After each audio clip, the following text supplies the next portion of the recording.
Kabanata 6321.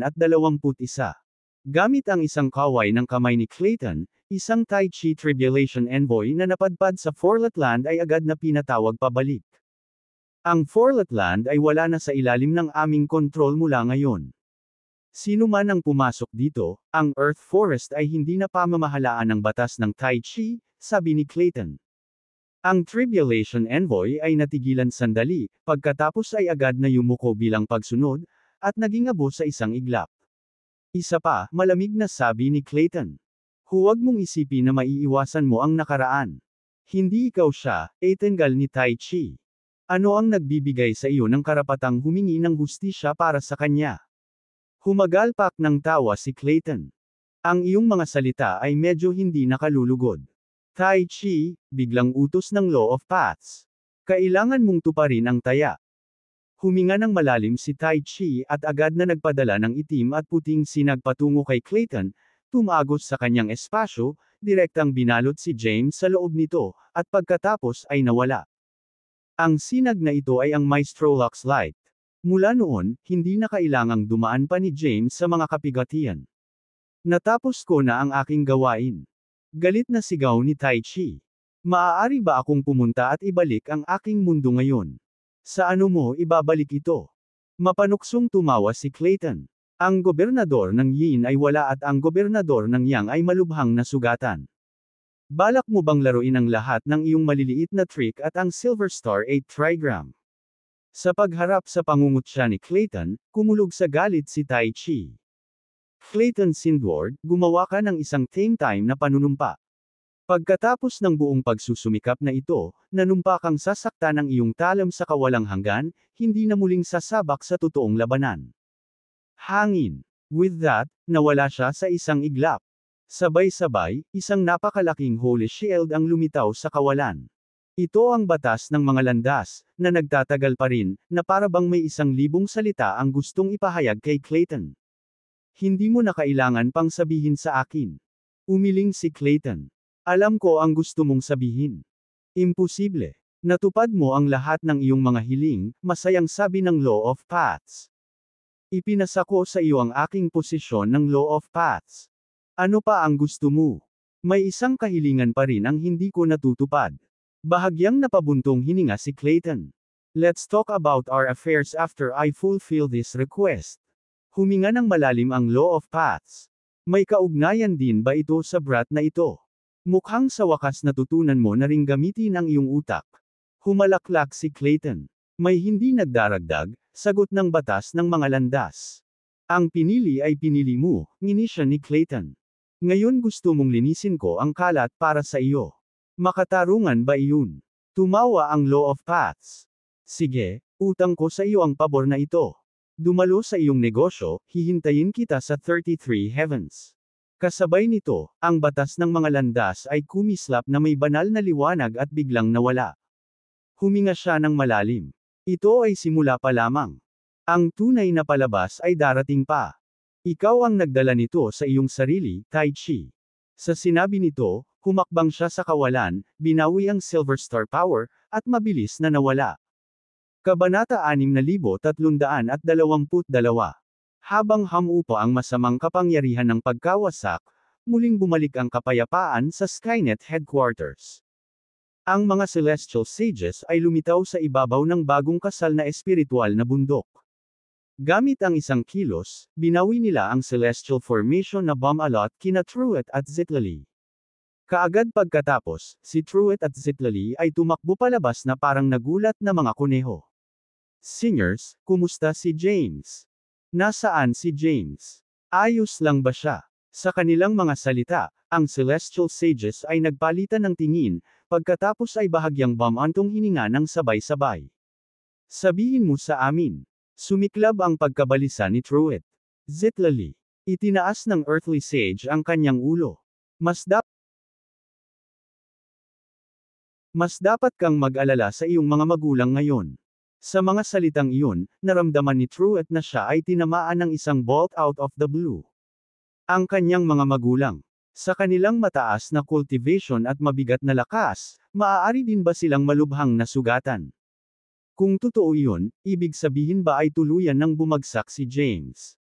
Sa isiping ito, hinawakan ni Truett ang kwelyo ni Celestial Sage. Pakipaliwanag lahat. Nang makita ang pagkabalisa ni Truett, huminga ng malalim si Celestial Sage. Malamang kailangan mong pumunta sa Telfervo Holy Site at tanungin sila mismo. Ang Telfervo Holy Site. Nang marinig ang mga salitang iyon, agad na hinayla ni Truett si Zitlali at nawala sa lugar. Dumating si Clayton sa kawalan ng 30 Grand Formation na may mar-angle at malawak na aura ng murderous energy, na agad na bumabalot sa buong formation. Biglang nagbago ang mga mukha ng Celestial Sages, at sunod-sunod silang lumipad palabas ng 30 Grand Formation. Pagbati, Mr. Clayton. Kamusta, Mr. Clayton? Nang makita ang pagpipitagan ng mga Celestial Sages, nag-click si Clayton sa kanyang dila. We're old friends, hindi na kailangang maging formal. Formal. Nagkatinginan ng Celestial Sages ngunit nakaramdam sila ng pait. Ang iyong quixotic energy ay mas epektibo para sa pagpapagaling. Mangyaring ingatan ito, sabi ni Clayton habang itinataas ang kanyang kamay. Agad na lumitaw sa kawalan ng matinding pinsalang sina Dark Thea at James. Nagulat ang Celestial Sages nang makita sila. Malubhang nasugatan ba silang dalawa? Tanong ni Celestial Sage. Bakit ako makikialam kung napakalakas nila? Matigas na sagot ni Clayton. Sa isang mabilis na galaw, agad na nahuli ni Earthly Sage ang matinding pinsalang si Dark Thea. Gayunpaman, mukhang nag-aalangan si Celestial Sage habang sinulyapan niya si Clayton. Mr. Clayton, ano ang tungkol kay Yegor at Herodias? Kabanata 6323. Alam ko. Tumango si Clayton. It's just a matter of confinement. I'll explain things to Wesley, you just lead the way. Nag-alinlangan si Celestial Sage, pagkatapos ay sinenyasan si Clayton na sumunod sa 30 Grand Formation. Lumuhad sina Truett at Zitlali sa lupa sa labas ng Telfervo Holy Site, nakaharap sa sagradong ningning na bumabalot sa Holy Site. Pareho silang mukhang labis na nagsisisi, kahit hindi makapagsalita. Nakita nila dito ang nakakulong na si Yegor at Lady Herodias. Ikinwento ng dalawang matanda ang buong pangyayari, kabilang ang paghihiganti ni Tai Chi laban kay James. Gayunpaman, naniniwala sina Truett at Zitlali na kung hindi dahil sa kanilang kasal, hindi ito mangyayari. Kahit na kailangan ni James na lampasan ang kanyang kapigatian, maaari niyang piliin na gawin ito sa Forlet Land. Magagamit niya ang lahat ng kapangyarihan doon para mabilis na maabot ang Zeklan rank sa loob ng maikling panahon. Sa gayon, ganap niyang kakayanin ang 3 dakilang kapigatian sa langit.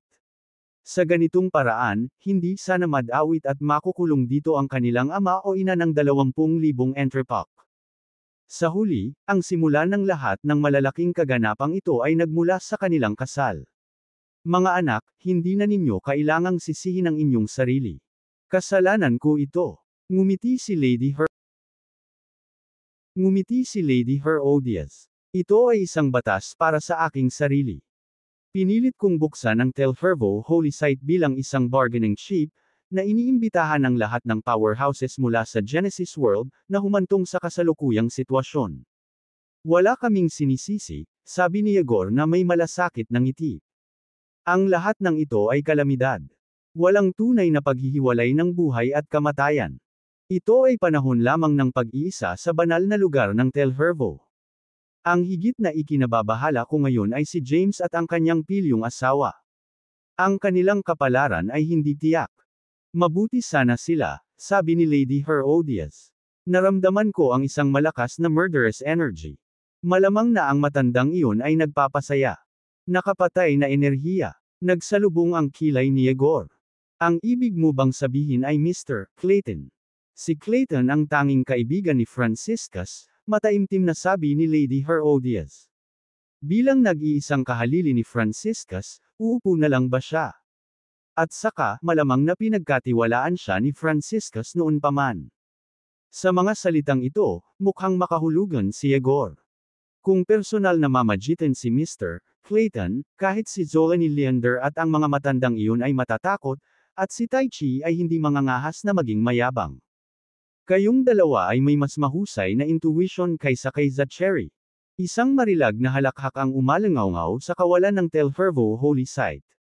Si Lady Herodias at Yegor, na nakakulong sa loob ng sagradong ningning, ay tumangala at nagpahayag ng mga pagpapahayag ng kagalakan ng sabay-sabay. Si Clayton, na sinamahan ng Celestial Sage, ay magiliw na dumaong sa tabi ni na Truett at Zitlali. Mr. Clayton. Yumuko si Yegor kay Clayton, magalang na ikinulong ang kanyang mga kamay. Long time no see, sana maging maayos ang lahat sa inyo.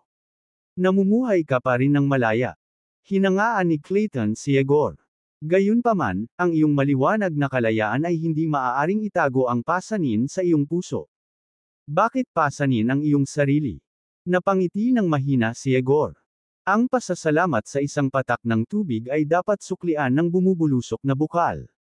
Kung wala ang patnubay ni Mr. Franciscus, paano ako magkakaroon ng matuwid na aura? Masyado kang persigido, buntong hininga ni Clayton. Gusto ko ito. Pareho kaming uri ng mga tao, pasan ng katwiran.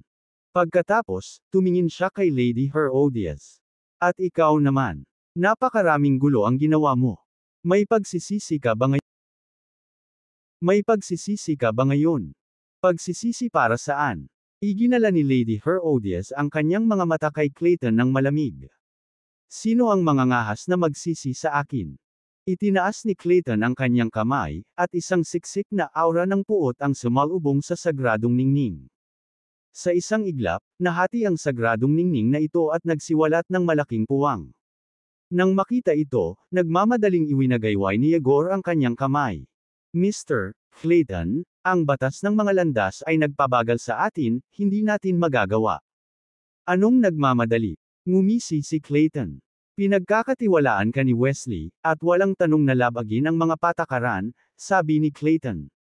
Dahil doon, dirdiretso siyang naglakad sa napunit na puwang ng sagradong ningning. Pagkatapos, ang ningning ng sagradong liwanag ay kumislap at bumalik sa katahimikan. Kabanata 6324. Sina Truett at Zitlali, na nakaluhod sa lupa, ay nagangat ng kanilang mga ulo at magsasalita na sana. Pagkatapos, napagtanto nila na ang kanilang mga magulang at ang misteryosong matandang lalaki ay nawala ng walang bakas. Sino ang matandang ito, Mr. Celestial Sage? Tanong ni Zitlali. Ang numero 1 eksperto sa Genesis World, si Clayton Sindward. Sumagot si Celestial Sage na may paggalang. Ang numero 1 eksperto sa Genesis World. Lumingon si Zitlali kay Truett. Ligtas ang ating mga magulang. Paano si James? Hindi mo ba narinig ngayon lang?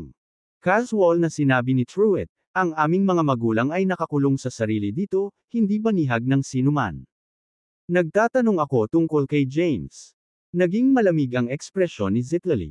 Nang inag si Truett at mabilis na bumangon, tinitingnan ng Celestial Sage. Tulungan mo ako, kung hindi, ang aking mga tainga ay baluktot. Sa ilalim ng kanyang nakakaawang titig, tumawa ng malakas si Celestial Sage. Si James dinala dito ni Clayton, natural, pumasok din siya. Dahil dito, sabay-sabay na nanlaki ang mga mata ni na Truett at Zitlali. Halos masigurado nila na si James ay nagtamo ng malubhang pinsala. Kung hindi, ang numero 1 eksperto sa Genesis World ay hindi na sana personal na nakialam. Kasabay nito, nakahinga sila ng maluwag na si James ay nasugatan lamang at malamang na hindi namatay. Isa talaga itong blessing in disguise.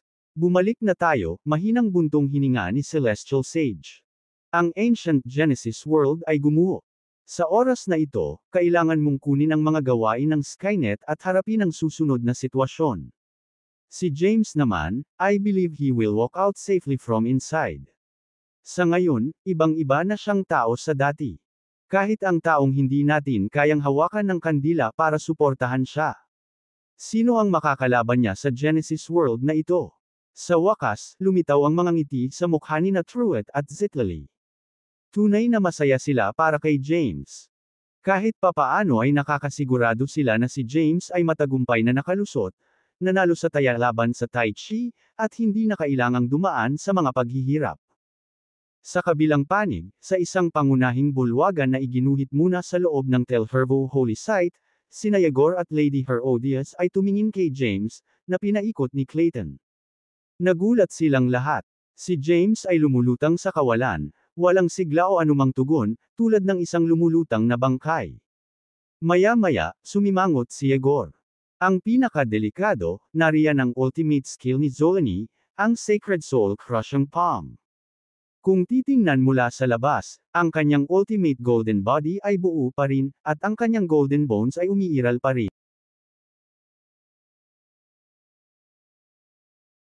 Kung titingnan mula sa labas, ang kanyang ultimate golden body ay buo pa rin, at ang kanyang golden bones ay umiiral pa rin.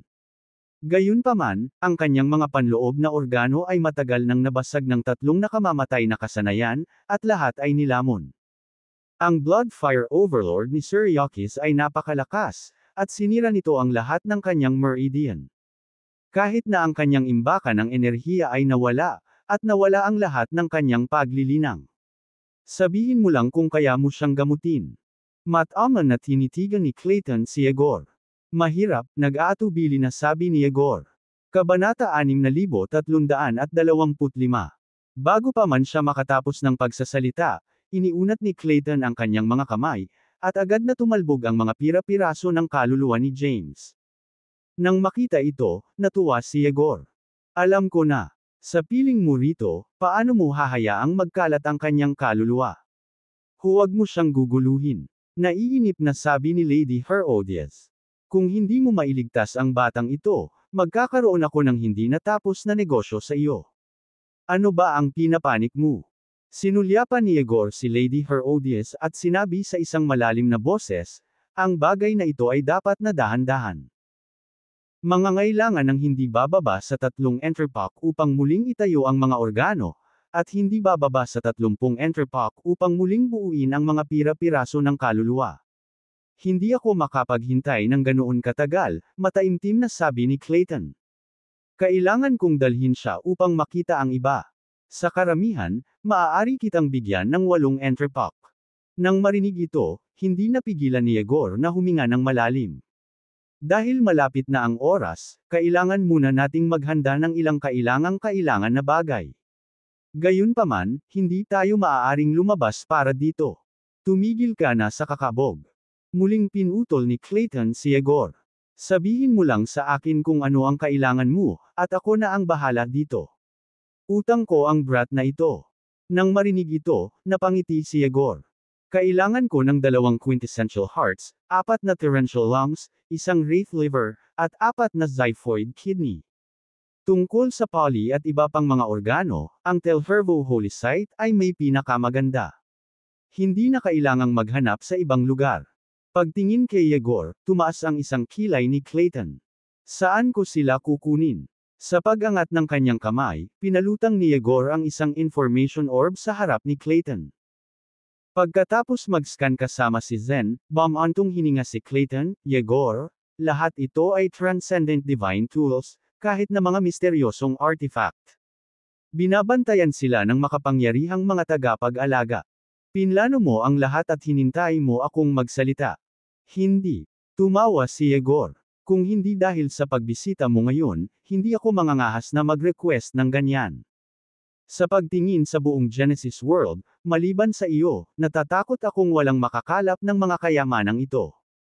Inalis ni Clayton ang information orb, makahulugang nakatingin kay James na lumulutang sa kanyang harapan.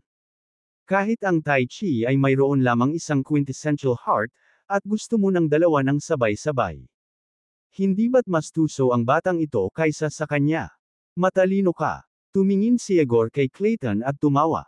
Mr. Clayton, ang kanyang kalaban ay si Tai Chi. Ang kanyang pangangatawan ay iba sa mga ordinaryong tao. Ito ay isang kinakailangan para sa kanya upang lubos na may sigawa ang Tai Chi power. Upang tunay na talunin ang Tai Chi, si James ay dapat magkaroon ng isang pangangatawan na higit sa kanya upang dalhin at gamitin ang pinakadakilang kapangyarihan. Nakikita ko. Isang nakakalokong ngiti ang ipinakita ni Clayton. Kung gayon paano mo ipapaliwanag itong 4 na xiphoid kidney? Anong balak mo? Sinunggaban ni Lady Herodias si Yegor. Ikaw ang hindi mapagkakatiwalaan. Sinusubukan mo bang sirain ang batang ito? Hindi ito isang bagay na dapat ikahiya, sabi ni Yegor na walang magawa. Hindi ko maintindihan. Ako rin. Umiling si Clayton habang nasa likod ang mga kamay. Huminga ng malalim si Yegor at biglang nagtanong, alam mo ba kung paano naging Tai Chi? Siya ang pagsasanib ng itim at puti, yin at yang, mataimtim na sabi ni Clayton. Mula sa ebolusyon ng lahat ng bagay, ipinanganak ang Tai Chi. Tai Chi. Malamig na napangiti si Herodias. Hindi ba't dalawang patay na isda ni Yin at Yang? Tama talaga kayong dalawa, turo ni Yegor kay Herodias. Ang mga isda ng itim at puti, Yin at Yang ay nagsanib. Ang itim ay naglalaman ng puti, at ang puti ay naglalaman ng itim. Ipinapaliwanag nito na sa loob ng Yin mayroong Yang, at sa loob ng Yang ay mayroong Yin. Pagkatapos ng walang katapusang pag-ulit, binago nila ang lahat ng nabubuhay na nilalang, kaya pinangalanang Tai Chi. Sa makatuwid, para masira ang Tai Chi, kailangan nating pag-isahin ang kapangyarihan ni Yin at Yang para ikalat ang kanyang kaluluwa. Kung hindi, kung siya ay muling magkatawang tao at aalisin ang Tai Chi Tribulation, maaari siyang gumanti ng mas mabangis. Nang makitang nakatingin pa rin sa kanya sina Clayton at Herodias na para bang nakatingin sila sa mga hayop, awkward na napahawak si Yegor sa kanyang ilong. Ang gobernador ng Yin ay ang purong katawan ng Yin, upang makamit ang pagsasama ni Yin at Yang, kailangang bumuo si James ng isang purong katawan ng Yang upang itugma ito. Para sa apat na xiphoid kidney, isa ay para sa Yang Fire, isa para sa Yang Energy, isa para sa Yang Power, at isa para sa Yang Essence. Sa pamamagitan ng pagsasanay sa kapangyarihan ng apat na batong ito, makakamit niya ang pinakamalinis na katawan ng Yang. Yin Governor at James ay orihinal na mag-asawa. Kung pareho silang maglilinang ng magkasama, magagamit nila ang pinakadalisay na kapangyarihan ng Yin at Yang sa mundo. Ito ay karaniwang kilala bilang malalim na kapangyarihan. Ito ang pangunahing paraan upang lubos na talunin ang Tai Chi. Siyempre, may mga bagay na hindi masasabi, I believe you should understand. Orihinal ang isa ay Tai Chi, ipinanganak mula kay Herodias, ang unang pisikal na babaeng nabubuhay na nilalang sa mundo. Kahit na tinawag ng gobernador niyang ang kanyang ina, binago siya ng Tai Chi power at hindi ipinanganak mula sa Tai Chi, kaya hindi pa rin nalutas ang dahilan. Sinulyapan ni Yegor si Herodias, pagkatapos ay nagpatuloy, kung ang batang ito ay tunay na nagtataglay ng providence at biyaya para sa kanyang sarili, hindi lamang niya maaalis ang isang malaking pinsala, ngunit maaari rin niyang alisin ang higit sa kalahati. Kaya, bakit hindi? Matapos marinig ang mga salita ni Yegor, kapwa huminga ng malalim sina Clayton at Herodias. Sa usapin ng cultivation, si Yegor ay hindi tugma para sa kanila, ngunit sa mga tuntunin ng pananaw at karunungan, silang dalawa ay pinagsama ay hindi niya katugma. Noong una ay inakala nila na ang pag-alis ng Tai Chi ay para lang patayin ang kanyang katawan at sirain ang kanyang kaluluwa, ngunit hindi nila napansin na isa siya sa mga banal na itinalagang posisyon ng batas ng mga landas. Paanong napakadaling kumalat ang kanyang kaluluwa?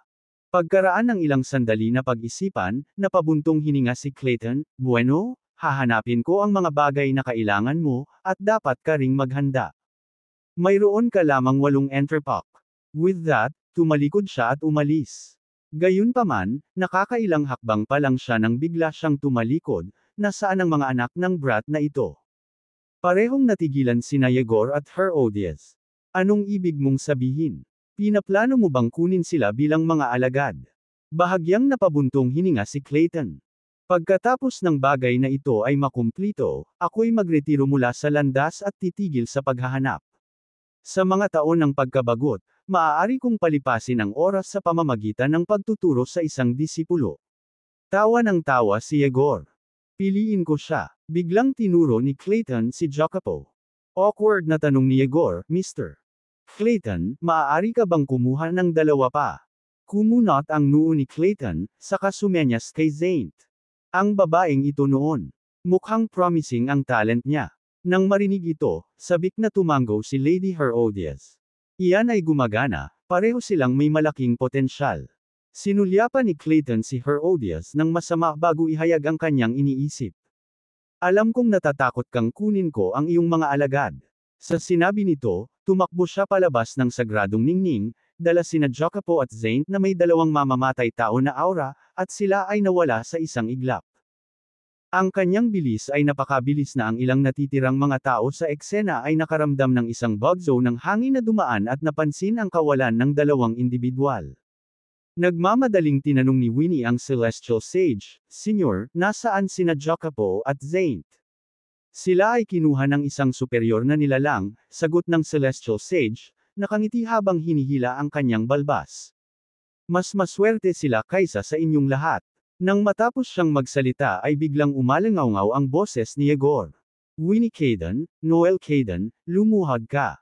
Sandaling nag-alinlangan sina Winnie at Noel bago tapat na lumuhod. "Ngayon, kukunin kita bilang." Bago niya matapos ang kanyang pangungusap, biglang sumingit ang Celestial Sage, "Mag-iwan ka ng isa para sa amin, Yegor. Balak mo bang kumuha ng mga alagad?" Nakangiting tanong ni Yegor. "Hindi lang ako," mataimtim na sabi ng Celestial Sage. "Ako at si Earthly Sage ang magkasama." Sa mga salitang ito, hindi lamang si Yegor ang natigilan, ngunit maging si Lady Herodias ay nagpakita ng pagkagulat. Sino ang maswerteng napili ng Celestial Sages ng sabay?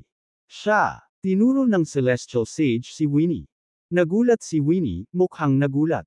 "Mabuti naman." Nakangiting tumango si Lady Herodias. "Bilang pinili ng Celestial Sages, tiyak na magiging outstanding ka sa cultivation." "Winnie, payag ka ba?" Mariing tumango si Winnie. "Pakikinggan kita." "Mabuti," sabi ni Lady Herodias, na lalong natuwa. Ang paglilinang ng mga Celestial Sages ay lumalampas sa mga ordinaryong kaharian. Ang iyong kakayahang sumali sa kanila ay bunga ng mga pagpapala mula sa iyong nakaraang buhay. Bilasan mo, tumaba at magbigay galang sa iyong mga amo. Napatigil si Winnie ng Celestial Sage nang malapit na itong yumuko sa kanya. "Wala dito ang ating initiation ceremony. Hahanapin natin ang Earthly Sage mamaya para gawin ito ng magkasama." Pagkatapos, tumingin siya kina Yegor at Lady Herodias. "Paano si Noel? Huwag mo nang isipin na kumuha ng isa pa," kinakabahang sabi ni Yegor. "Natural na mapapasailalim si Noel sa sekta ko. Ang batang ito ay matalino at gusto ko siya ng sobra." Humalaklak ang Celestial Sage habang hinahaplos ang kanyang balbas, tumatango bilang pagsang-ayon. "Sige, ikaw na bahala." Sa sinabi nito, binalot niya si Winnie ng gintong liwanag at nawala sa isang iglap. "Noel Kayden, maglilinang ka na sa bulwagan na ito mula ngayon. Sa loob, may mga pangunahing pamamaraan para sa paglinang ng matuwid na aura. Tandaan mo, susubukan kita sa bawat panahon." Sa kabilang panig, si Lady Herodias ay nagtatag ng isang pangunahing bulwagan para kay Maxine. Pagkatapos ng ilang tagubilin, pinapasok na rin niya siya sa bulwagan. Sa loob ng mga guho ng unang rurok sa Time Sect, isang kagalang-galang na matandang lalaki na may uban ang buhok ay biglang lumitaw sa isang kislap ng gintong liwanag.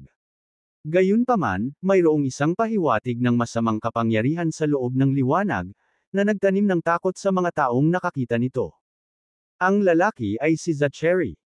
Sa loob ng Grand Patriarch Pavilion ng Skynet, hindi lamang siya nakaligtas sa isang malaking labanan, ngunit nagawa rin niyang iwasan ang pagkawasak na dulot ng masasamang dark power dahil sa proteksyon ng 30 Grand Formation. Higit pa rito, ginamit niya ang kanyang sariling nilinang na supernatural na kapangyarihan upang lumunin ang isang malaking halaga ng masamang kapangyarihan. Ngayon, bumalik na siya sa Quasi-Daikon rank. Sa kanyang lakas na lubos na pinahusay, ang kanyang kumpiyansa at ambisyon ay natural na lumago sa magkasunod. Sa sandaling ito, ang kanyang mga mata ay kumikinang na pula ng dugo habang nakatingin sa isang nakamamanghang magandang babae sa unahan, ang kanyang mukha ay napangiwi. "Hindi ka tao o multo," sambat ng babae. "Ngayon, naghihikahos ka na lang tulad ko.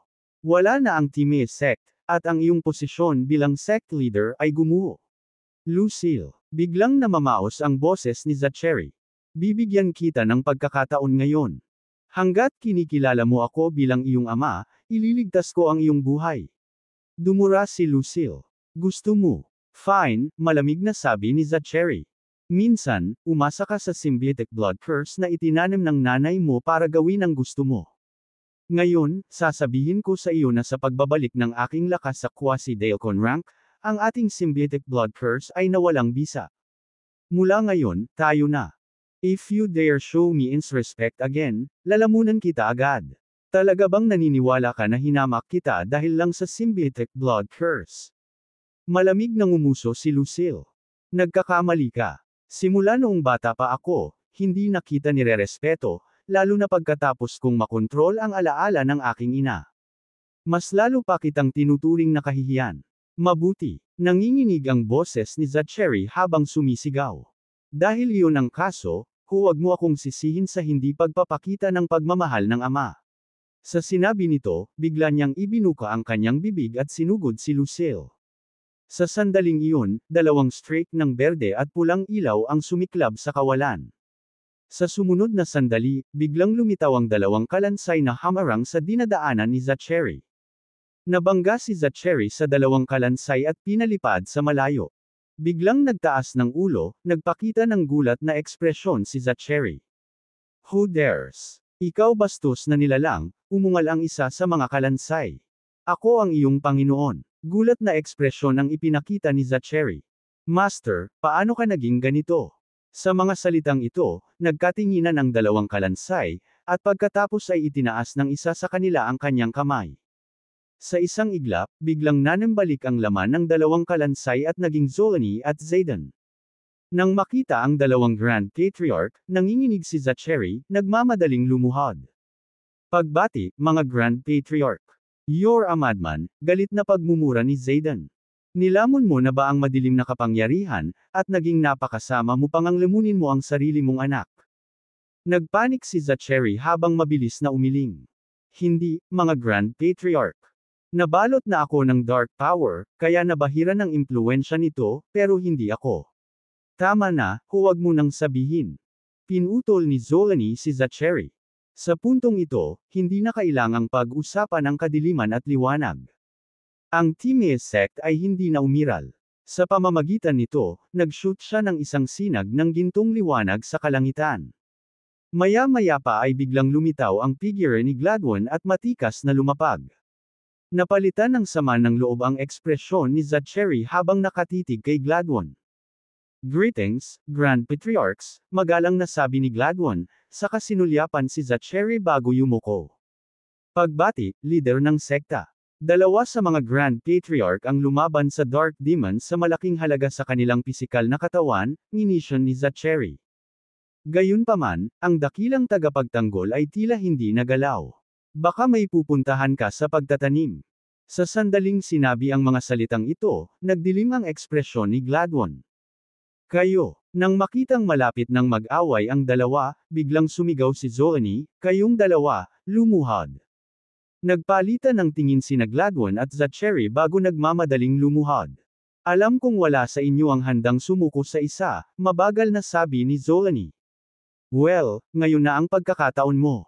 Wala na ang Timaeus sect, kaya magtatatag ka ng bago. Kung tungkol sa mga pamamaraan na iyong ginagamit at sa lawak ng iyong mga kakayahan, ito ay nakasalalay sa iyong sariling kapalaran. Oo, mahinang bumantong hininga si Zayden. Ang Yokid sect ay nawasak din ng dark power. Ngayon, ang ancient Genesis world ay nakahiga sa mga guho, ang iba't ibang Genesis regions nito ay nasira. Pagkatapos ng kaguluhan sa Genesis world, lilito ang mga bagong puwersa. Sa kabutihang palad, nasa Timaeus sect pa rin kayong dalawa. Bawat isa sa inyo ay mamumuno sa isang puwersa at magpapalawak ng mga teritoryo. Kung mas marami ang Genesis world na maaari mong i-claim, mas malaki ang iyong mga nagawa. 10 entrepok ang limitasyon. Sect leader, inisyon ni Gladwin. Hindi malayong maabot mo ang quasi-Dailcon rank. Kaya kung hayaan kang magkaroon ng dalawang Genesis world. Ngumuso si Zachary. Sigurado akong magpapasalamat sa iyo para dyan. With that, dahan-dahan siyang tumayo. Grand Patriarchs, pagkatapos ay aalis na ako. Nagpalitan ng tingin sina Zolani at Zayden bago sabay na tumango. Pagkaalis ni Zachary, kumunat ang noo ni Gladwin. Grand Patriarchs, wala ka bang napansing kakaiba kay Zachary? Hindi, mariing tanggi ni Zayden. Wala kang pakialam, sabi ni Zolani sa mahinang boses. Gawin mo ang iyong negosyo. May sasabihin pa si Gladwin, ngunit sa matalim na tingin ng dalawang Grand Patriarch, agad siyang lumipad. Noon lang lumingon si Zolani kay Zayden, bakas ng kakaibang kislap sa kanyang mga mata. Sigurado ka bang disipulo mo pa rin iyan? Nanatiling tahimik si Zayden. Gayun din, bahagyang napabuntong hininga si Zolani. Panahon na para magtrabaho ng mga tao, kaya tumigil muna tayo sa ngayon. Dahil doon, napalingon ang magkabilang Grand Patriarch kay Lucille. Pagbati, mga Grand Patriarch. Agad namang lumuhad si Lucille sa kanilang harapan. Lucille, mahinang buntong hininga ni Zayden. Wala na ang Mount Marty alis, at si Thea ay naasimilasyon na sa landas sa langit. Anong gagawin mo? Gusto ko ng kalayaan. Itinaas ni Lucille ang kanyang ulo at sinabing, sa buhay na ito, 11, ay hindi na sumapi sa anumang sekta, naglilingkod sa anumang puwersa, o sumusunod sa sinuman. Nang marinig ito, sabay na napakunot ng noo sina Zayden at Zolani. Pakiusap, pagbigyan ang aking hiling, mga Grand Patriarch, nontog ang ulo ni Lucille sa lupa. Pagkatapos mag-isip ng ilang sandali, nagsalita si Zolani, bawal ako. Natigilan si Lucille. Lucille, napabuntong hininga si Zayden. Nangako kami sa nanay mo na paprotektahan ka. Ngayong bumagsak na ang Ancient Genesis World, ang mga pangunahing super sect at super orthodox ay nag-aagawan para sa kontrol ng 3,000 Great Genesis Worlds. Naghahari ang kaguluhan. Sa lakas mo ngayon, mahirap mabuhay sa labas. Paano ito? Ang posisyon ng Grand Priestess ng Timaeus sect ay ibibigay sa iyo. Sa aming proteksyon, hindi mangangahas si Zachary na saktan ka. Nang sisigot na sana si Lucille, sinaktan siya ni Zolani ng gintong liwanag, na agad na binalot ng banal na liwanag. Noon lang, isang nakakatakot na itim na puwersa ang sumabog mula kay Lucille, na naging hindi mabilang na maliliit na itim na dragon, na agad na nabasag ang banal na liwanag. Ang shockwave ay nagpa-atres pa kina Zolani at Zayden. Si Lucille, na nababalot ng mar-angel na itim na puwersa, ay pumailan lang sa langit, lumagpak sa paghihigpit at naglaho sa kawalan. Paano ito posible? Puno ng gulat si Zayden. Kailan niya nalaman ang Abyss Black Dragon Art ni Franciscus? Napabuntong hininga ng malalim si Zolani, agad na umupo sa isang lotus na posisyon upang patatagin ang Genesis power at ang historical power. Zolani, say something. Nagsimulang magsalita si Zayden ngunit biglang tumalsik ng isang bibig ng dugo. Kaagad, umupo siya sa isang lotus na posisyon upang patatagin ang napakalakas na kapangyarihan sa loob niya. Gayunpaman, siya ay hindi kapani-paniwalang natakot. Hindi bababasa, nakita niyang hindi kapani-paniwala ang biglaang pagpapakita ni Lucille ng supernatural power. Pagkaraan ng mahabang panahon, dahan-daang itinaas ni Zolani ang kanyang ulo. Isa lang ang posibilidad. Iniisip niya kung paano naging anak ni Francisca si Lucille. Natitiyak niyang hindi siya anak ni Zachary, ngunit kahit papaano ay anak niya ito o ni Zolani. Lahat tayo ay nagkakamali. Napabuntong hininga si Zolani. Labis niyang hinangaan si Franciscus. Maging ang kanyang pangalan ay pinalitan ng Celeste Babs. Ang dalawa ay hindi mapaghihiwalay araw at gabi. Paanong hindi sila magkakaroon ng nararamdaman para sa isa't isa? Nang marinig ito, gulat na napatingin si Zayden kay Zolani. Sinasabi mo ba na buntis na si Celeste sa anak ni Franciscus nang hulihin natin siya? Seryosong tumanggaw si Zolani. Lahat kami ay nahuhumaling na maabot ang Dailcon rank, kaya pilit naming kinokolekta ang yin at yang energy mula sa kanya. Ang aming paglilinang ay tumaas, ngunit hindi namin alam na siya ay buntis na. Nang inag ang mga labi ni Zayden, at nagngangalit ang kanyang mga ngipin. So, to retaliate against US, she concealed the fact na dinadala niya ang anak ni Franciscus.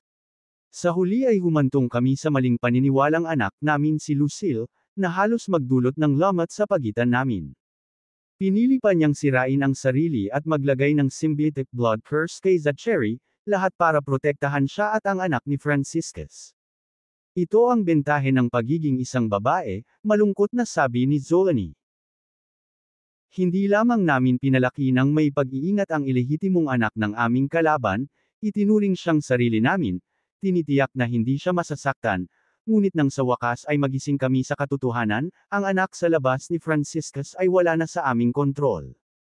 Malaking kawalan ang dinanas namin. Hindi pwede ito. Patuloy na ayaw maniwala ni Zayden. Hindi tayo pwedeng magdesisyon dahil lang sa biglang pinakawalan ni Lucille ang Abyss Black Dragon Art. Niloloko mo pa rin ang sarili mo, putol ni Zolani. Tingnan mo ang Genesis World. Bukod kay Franciscus na mayroong Abyss Body, sino pa ang nagtataglay ng likas na kakayahan na gamitin ang Abyss Black Dragon Art? Kung si Lucille ay hindi nagmana ng bloodline ni Franciscus at hindi ang Abyss Body, paano niya may lalabas ang sining? Pakiramdam ni Zayden ay parang nawala ang kanyang kaluluwa. Umatras siya ng 2 hakbang at saka bumagsak sa lupa. 1/3. Naisip niya na sa puwersahang pagsasamantala kay Celeste bago si Zolani, malamang na naging ama niya si Lucille. Gayunpaman, hindi niya inaasahan na si Celeste ay napakatuso. Hindi lang siya at si Zolani ang niloko niya kundi pati si Zachary. Bigla niyang napagtanto na sa malakas na espiritu ni Celeste, hindi siya madaling mahuli. Kahit na siya ay nahuli, maaari niyang piliin na sirain ang sarili, iwasan ang sarili mula sa higit pang kahihiyan. Lahat pala ng kahihiyan na dinanas niya ay para protektahan ang iligal na anak ni Franciscus. Gayunpaman, ang lahat ng mga kahihiyan ay iginanti sa ganitong paraan. Hindi lamang siya dumanas ng matinding kahihiyan, ngunit parehong napahiya sina Zolani at Zachary. Habang iniisip niya iyon ay lalo siyang nagagalit. Napatingin bigla si Zayden kay Zolani. Dapat hulihin natin itong illegitimate child. Kung hindi, magdadala siya ng kapahamakan sa atin kasama ang kanyang katawang kalaliman. Paano natin siya mahuhuli? Sumulyap ng masama si Zolani kay Zayden. Pareho kaming malubhang nasugatan ngayon, kahit na ang aming mga pisikal na katawan ay pansamantalang pagpapakita lamang. Nag-alinlangan si Zayden. Una, bawiin natin ang ating pisikal na katawan, napabuntong hininga si Zolani. Pag-uusapan natin ang ibang mga bagay mamaya. With that, nawala siya kasama si Zayden. Mula sa kailaliman ng restricted area, lumitaw ang isang gwapong binata. Maaari niyang itago ang kanyang aura mula kina Zayden at Zolani, na nagpapahiwatig ng kanyang hindi pangkaraniwang talento. Napatingin siya sa lugar kung saan nawala sina Zolani at Zayden, saka itinaas ang mga kamay. Mukhang kapaki-pakinabang ang Abyss Body, kasama kayong 2 matandang halimaw at Zachary. Sa hinaharap, lahat kayo ay magiging mapagkukunan ng paglilinang para sa akin. Hintayin mo na lang. Sa susunod na sandali, lumitaw ang figure ni Zachary sa loob ng bola ng enerhiya. Master, nasaan ka? Hahanapin kita agad. Miss na kita. Hehe, anak. Hindi ko inaasahan na buhay ka pa. Buti naman, Zachary chuckled inside the energy ball. Ibibigay ko sa iyo ang mga coordinate. Lumapit ka lang. Gusto mo bang ibalik ko siya? Hindi, tiyak na tanggi ni Zachary. Halika na lang. Gusto kong tumutok sa paglinang sa iyo. Kasunod ng lamat na nabasag ni Lucille, nawala siya sa isang iglap. Lumipas ang oras. Sa kalawakan sa kabila ng pag-iilaw ng ethereal na mga ilaw ng Telfervo Holy Site, isang lalaki at isang babae, bawat isa ay may hawak na espada, ay nakikibahagi sa isang matinding labanan. Mga sabog ng sword energy at Genesis power na bumaril sa hangin. Ang gwapong lalaki ay napapaligiran ng ulap ng gintong matuwid na aura. Nakakamatay ang bawat pag-atake niya dahil may aura. Ang lalaki ay sobrang maliksi din. Mabilis siyang gumalaw na parang kidlat. Ang kanyang kalaban, isang magandang ginang, ay nagliwanag dahil sa Turtle Power. Maaari niyang alisin ang mga hukbo ng mga lalaki sa pamamagitan ng pagpapakawala ng isang fragment ng Turtle Power sa pamamagitan ng kanyang espada. Bumagsak silang 2 sa lupa at muling nag-teleport sa ere sa kanilang labanan. Lumipat ang mga kalawakan sa malapit nang tinamaan sila ng kapangyarihan at lakas ng espada ng 2 magsasaka na iyon. Ito ay katulad ng isang labanan sa pagitan ng mga Diyos. Boom! Isang malakas na pagsabog ang sumabog nang ang 2 magsasaka ay nag-atake ng mga lakas ng espada sa isa't isa. Ang puwersang nalikha mula sa banggaan ng kanilang mga kapangyarihan ay nagpalipad sa kanilang 2 sa magkaibang direksyon. Bumagsak silang 2 sa lupa at umubo ng dugo. Magaling! Magaling! Ang Celestial Sage ay pumalakpak ng kanyang mga kamay habang nakangisip. May mga mahuhusay na guro sina Noel at Maxine. Kinailangan lamang ng 6 na entry pop para makamit nila ang rurok ng Years One Dale Ranks 9th Tribulation. Ibinaling niya ang tingin kay Winnie, na nakaupo sa lupa sa tabi niya. Winnie, gusto mo bang sumali sa labanan? Pasa ako. Nakangiting sagot ni Winnie, nakalaban na namin ang isa't isa para sa libo-libong round ng labanan, ngunit laging nagtatapos sa tie. Sabay-sabay silang lumaban ni Winnie sa mga laban na iyon. Nanalo siya kahit na nakatali ang resulta. Pagkatapos sabihin iyon, ang makalupang sage ay tumingin kay Yegor at Herodias, na nakabasag sa mga sagradong ilaw. Yegor, ginang Herodias, maaari na nating hayaan silang magsanay sa Telfervo Holy Site ngayon. Nang marinig ang mga salitang iyon, sina Yegor at Herodias ay nagpalitan ng tingin at ngumiti ng maliwanag. Tanong ni Yegor, kakakuha lang nila ng assessment ng sekta natin. Sa paghusga sa kanilang pangkalahatang pagganap, paano naranggo ang tatlong ito sa mga 9th Tribulation Cultivator ng Skynet na Years One Dale rank sa pinakamataas na kapangyarihan? Ang Celestial Sage ay huminto sandali at bahagyang nag-alinlangan na tumugon, nakarating lang sila sa nangungunang 20 pwesto. Lumawak ang ngisi ni Herodias. Ang galing ng mga bata. Maaari pa nga silang italaga bilang mga dakilang elder ng Skynet ngayon. Hindi pa rin sapat. Napabuntong hininga si Yegor. Hindi naman sa hindi sila nagsumikap. Sa kabaligtaran, kami, ang kanilang mga Panginoon, ay nagpabe sa isang napakahalagang punto. Pinag-uusapan mo ba ang kanilang pisikal na kondisyon? Ibinaon ni Herodias ang kanyang tingin kay Yegor. Higit sa lahat, kailangan nilang makakuha ng mas maraming karanasan sa labanan at palakasin ang kanilang determinasyon. Pakiusap, hayaan mo kaming umalis sa Skynet para makapagsanay kami sa labas ng mundo, guro. Tumawa si Yegor. Yan. Hindi. Talagang hindi. Tumutol si Herodias, ang Genesis Worlds ay nasa kaguluhan ngayon. Si Winnie at ang iba ay tila bigo. Samantala, tumingin si Herodias kay Yegor. Dapat ay ipadala muna natin sila sa Telfervo Holy Site. Kailangan nilang taglayin ang Golden Bones at pagbutihin ang kanilang pisikal na lakas. Kung hindi, paano natin sila mapaalis dito ng may kumpiyansa? Ang mga panganib na matatagpuan sa banal na lugar ay madaling maging mas mabigat kaysa sa mga umiiral sa labas ng mundo. Bumantong hininga si Yegor. Maaari mo ba talagang dalhin ang iyong sarili upang ipadala sila doon, bagaman? Iyon. Nang maramdaman ang pag-aalinlangan ni Herodias, ang Celestial Sage ay mabilis na nangatuwiran, Lady Herodias, hindi natin mapoprotektahan ang mga batang ito magpakailanman. Kailangan nilang lumago at pagtagumpayan ang mga hamon sa kanilang sarili upang maging mga pambihirang magsasaka. Hindi ako sama-sang-ayon. Ngumuso ang makalupang sage. Ang mga kabataan ay napabuti pa lamang ang kanilang paglilinang sa ngayon.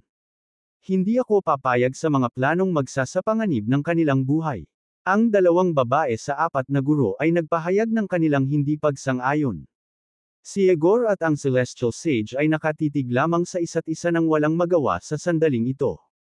Hindi sinasadya, si Herodias at ang makalupang Sage ay magiging labis na protection kay Maxine at sa iba pa dahil sa kanilang maternal instincts. Ang kanilang mga opinyon ay mahirap ding pabulaanan dahil ang mga alalahanin sa kaligtasan ng mga kabataan ay wasto. Gayunpaman, nadama ng Celestial Sage at Yegor na ang isa ay dapat makaranas ng iba't ibang mahihirap na sitwasyon sa pagharap sa buhay at kamatayan upang lumaki sa isang napakahusay at may kakayahang magsasaka. Gaano man katalino ang mga kabataang ito, hindi sila mapapabuti kung mananatili sila sa ilalim ng proteksyon ng Skynet magpakailanman. Paano ito? Marahan na bumantong hininga si Yegor. Hihilingin namin kina Truett at Zitlali na ayusin ang tatlong ito na makipaglaban sa mga nangungunang cultivator ng Eustis Sect para sa mga layunin ng pagsasanay sa Eustis Sect. Pagkatapos, ipapadala natin sila sa Forlet Land. Maaari nating hilingin kina Layla at Rebella na bigyan ng pagsasanay ang mga kabataan. Kung ang tatlo sa kanila ay maaaring tumagal ng higit sa 10,000 pag-atake mula kay Layla at Rebella, dapat nating hayaan silang lumabas ng Skynet para sa pagsasanay. Inangat ng Celestial Sage ang kanyang tingin. Magandang ideya iyan. Ang Skynet, ang Tustus Sect, ang Sanctum Genesis World, at ang Zindaros Genesis World ay konektado lahat. Nasa gitna din tayo ng digmaan kasama ang ibang mga sekta. Ito ay maaaring isang pagkakataon para maobserbahan nila kung gaano kawalang awa ang isang labanan. Magiging pagsubok din ito sa kanilang katalinuhan at katapangan. Habang sinasabi niya iyon, nakita ng Celestial Sage si Yegor na sumasenyas sa kanya ng bahagyang tumango. Bago makapagbigay ng anumang tugon si Herodias at ang makalupang sage, binigyan niya ng gininto ang liwanag ang tatlong kabataan at dinala sila habang siya ay nag-teleport palayo. Hoy! Paano niya sila naalis ng ganoon lang? Bamulong si Herodias, hindi man lang kami nakapagpalm. Ang taong iyon ay maaaring maging impulsive kung minsan. Nagmamadaling sinabi ng earthly sage, dapat ko silang sundan. Kung hindi, you should stay. Pinutol ni Yegor ang earthly sage. Ayaw niti ilabas sa harap ng mga bata kanina. Masyado lang kayong protective sa kanila. Iyan ay hindi magandang bagay para sa kanilang paglaki. Alam kong ginagawa mo ang lahat ng ito para kay James. Gayunpaman, para talagang matulungan silang mapabuti. Tumigil ka. Pinutol siya ni Herodias, kahit hindi sila kamag-anak ni James, mag-aalala pa rin ako sa mga magagandang batang ito. Yegor, napaka-cold-hearted mo minsan. Natahimik si Yegor sa kanilang mga sinabi. Sige, pag-usapan muna natin ang mga apurahang bagay. Isang buntong hininga ang pinakawala ni Herodias. Wala pa ring balita kay Mr. Clayton. Mayroon lang tayong 8 entrepak na oras para iligtas si James. Gayunpaman, si Mr. Clayton, Jacopo, at Zaint ay nagkatotoo sa malayo sa susunod na sandali. Nagsimula si Clayton, Herodias, hindi mo dapat ako pinagsalitaan ng masama sa likod ko. Ahem, tumikim si Herodias. Isang awkward na ekspresyon ang bumalatay sa mukha niya. Tumawa ng malakas si Yegor. Sige na. Bakit hindi mo masabi sa kanya kung ano ang ikinagagalit mo? Gagawin ko. Sinama ng tingin ni Herodias si Yegor. Ano ang matagal mo, Clayton? Gamit ang iyong kapangyarihan, hindi ka dapat magtagal para makuha ang mga bagay na iyon. Hindi lang ako nagtatrabaho sa pagkolekta ng mga item. Ngumuso si Clayton. Kailangan ko ring sanayin ang aking mga disipulo. Natigilan si Herodias sa kanyang tugon. Anong training ang pinagdaanan mo sa kanila? Sinalubong ni Yegor sina Jacopo at Zaint. Ang dalawa sa kanila ay nagpapalabas ng napakaraming enerhiya na nakamamatay. Clayton, pinapatay mo ba sila ng maraming tao? Bahagyang ngumiti si Clayton at sinulyapan ang pares ng mga batang magsasaka. Sina Jacopo at Zaint ay gumawa ng mga string ng mga pinutol na tainga na nakatali sa hangin. Nanlaki ang mga mata ni Herodias. Ito. Ilang tao na ba ang napatay mo? Lola Herodias. Lumuhod si Jacopo, nakaharap kay Yegor at Herodias. Sa panahon ng aking pagsasanay, nakapatay ako ng 389 na cultivator, na ang mga cultivation rank ay nasa at mas mataas sa Yereswandale ranks 8th Tribulation. Kabilang sa kanila, mayroong 75 Yereswandale ranks 9th Tribulation cultivator at 6 na Yereswandale ranks 9th Tribulation cultivator sa tuktok ng kanilang kapangyarihan. Iniulat ni Zaint, Lola Herodias at Lolo Yegor, nakapatay ako ng 372 magsasaka. 68 sa mga lalaking iyon ay nasa 9th Tribulation ng Yereswandale rank habang 5 ang nasa peak ng Yereswandale ranks 9th Tribulation. Nang marinig ang kanilang mga salita, si Yegor at Herodias ay nakahinga ng maluwag. Gaya ng inaasahan kay Clayton, ang pagsasanay ng kanyang mga alagad ay nakatuon din sa pagpatay. Hindi tulad ni Winnie at ng iba pa, sina Jacopo at Zaint ay nakarating lamang sa gitnang baitang ng Yereswandale ranks 9th Tribulation. Gayunpaman, ang dalawang kabataang ito ay pinagkadalubhasaan ang Marcy Ice Combat Form at naglabas ng napakalaking dami ng nakamamatay na enerhiya. Ito ay hindi pangkaraniwan para sa mga magsasaka ng kanilang kalibre na nagtagumpay sa pag-iipon ng mataas na bilang ng katawan ng ganito kabilis. Pagkatapos ng maikling paghinto, tumingin si Yegor sa mga kabataan at bahagyang tumango. Dapat magkita kayong dalawa ngayon ng mga kapatid mo. May mga regalo din sa iyo sina Uncle Truett at Tita Zitlali. Nagpalitan ng tingin sina Jacopo at Zaint at tumango bilang pagsang-ayon. Pagkatapos, itinuon nila ang kanilang tingin kay Clayton. Hindi sila nang ahas na umalis nang walang pahintulot ng kanilang amo. Sige po. Sabi ni Clayton, mayroon tayong negosyong aasikasuhin dito. Matapos matanggap ang pahintulot ni Clayton, nag-teleport sina Jacopo at Zane sa direksyon ng punong tanggapan ng Skynet. Matagal nang hindi nakikita ng mga batang ito ang kanilang ina. Isa pa, ang kanilang ama ay walang malay dahil sa kanyang mga sugat. Wala kang masabi sa ginagawa ko. Bakit ikaw? Galit na galit si Herodias. Hindi pinansin ni Clayton si Herodias at nagkunwaring butas sa harang na nasa hangganan ng mga sagradong ilaw. Pagkatapos, pumasok siya sa bakana at nagtungo sa bulwagan, kasama sina Yegor at Herodias sa likuran niya. Kumunat ang noo ni Clayton nang makita niya ang katawan ni James na lumulutang sa hangin. Bakit shell pa lang? Walang kwenta kung mayroon lang itong ultimate golden body at golden bones. Nasaan ang mga materyales na inihanda mo? Inihanda ko na ang mga gamit ko. Ngumisi si Yegor. Ang mas mahalaga ay kung mayroon ka ng mga bagay na ipinangako mong makukuha. Ngumuso si Clayton. Itinaas niya ang kanyang kamay at nag-conjure ng ilang energy balls. Natuwa si Yegor nang makitang nakolekta nila ang lahat ng nailista niya dati. Inilagay niya ang mga ito sa kanyang storage space. Bilasan mo, udyok ni Clayton. Wala nang maraming oras na natitira. Mayroon pa kaming isang malaking issue. Ibinaling ni Yegor ang kanyang mga mata sa katawan ni James. Iyan ang ultimate golden body. With only my powers, hindi ko na mabubuksan ang katawan niya para ilagay sa vital organs. Pagsasamahin natin ang tatlo nating kapangyarihan, kung gayon. Habang sinasabi niya iyon, ipinadala ni Clayton ang kanyang mamamatay tao na enerhiya upang palibutan ang katawan ni James.